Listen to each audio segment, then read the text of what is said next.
পুনৰ বৃদ্ধি পাব নেকি কৰোনাৰ আশংকা?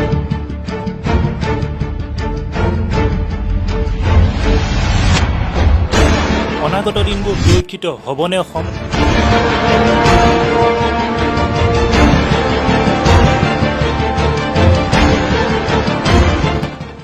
আজি অসমত প্ৰৱেশ কৰিব দিল্লীৰ পৰা ডিব্ৰুগড় অভিমুখী ৰেল, আৰু সেই ৰেলখনত আহি আছে অসমৰ 8 শতাধিক যাত্ৰী।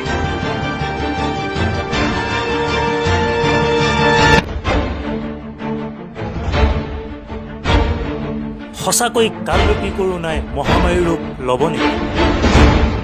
বৰ্তমান অসমত 15 জনৰ দেহত COVID-19 ধৰা পৰিছে।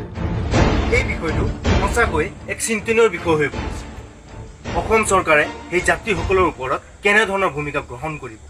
কিছু সংখ্যকৰ মতে অসম চৰকাৰে হেনো কৰোনাক আদৰণি জনায়, কিছু সংখ্যকৰ মতে অসম চৰকাৰে হেনো কৰোনাক নিমন্ত্ৰণ জনায়।